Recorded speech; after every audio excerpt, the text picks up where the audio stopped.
در ناحیه وسه موسم جمع‌آوری حاصل پخت آغاز گردید. یکی از اولین ها شده از یون کوپراتیو تجارتی به نام نورالله اشرف از جماعت دهاتی به نام عبد عوض با جمع‌آوری حاصل چینک اول پخت شروع کردند. روز اول چینش پخت زیاده از 100 نفر از یون خوجگی و کارگران کرویا به صحرا برآمدند. در میدان پختزار انا همین خیل حاصل پخت بسیار است. رهبریت کوپراتیو تجارتی به نام نورالله اشرف امسال در میدان 25 هکتار کشت پنبه‌دانه گذرانیده برای هر چه زودتر و به تلف غون داشتن حاصل شرایط مساعد مهنت را فراهم آوردند. دلیر سلیم زاده رهبر خوجگی میگوید که نظر به سال گذشته امسال حاصل پخت یک مرتبه زیاد است.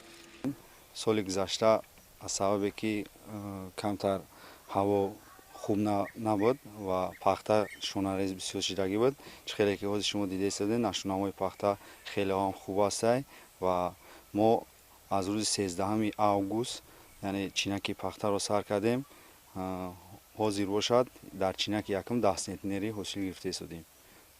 نیت داریم که در تا آخری جمع‌آوری حاصل 35-40 سانتی حاصل بگیریم.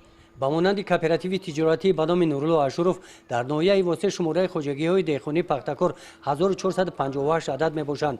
پای هم آنها با جمع‌آوری حاصل پخته شروع می کنند.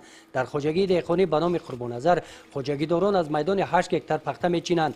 در جمع‌آوری پخته همراه اعضایان خوجگی دیگر ساکنان بیشغل دهه به کار جلب کرده شدند. رهبریت خوجگی نیز فیروزی چینکچیان را با خوراک گرم تامین می نماید. برای پرداخت حق چینش پخته هوسمند گرداندن چینکچیان مشکلات خوجگی داران تنها در فروش پخته است.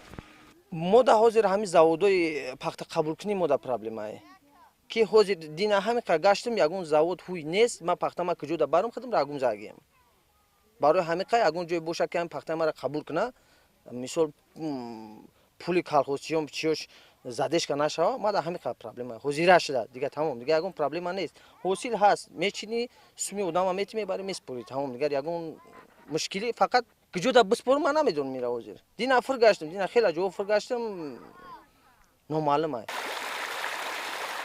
کوپراتیو تجارتی به نام نورالله اشرف بعد یک روز حاصل پخته این زمین یک روز پیش جمع‌آوری شده است.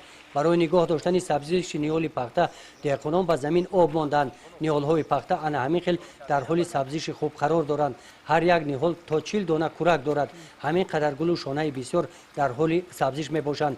در این زمین خوجگی داران بعد 3 روز با جمع‌آوری چینک دوم پخته شروع می کنند.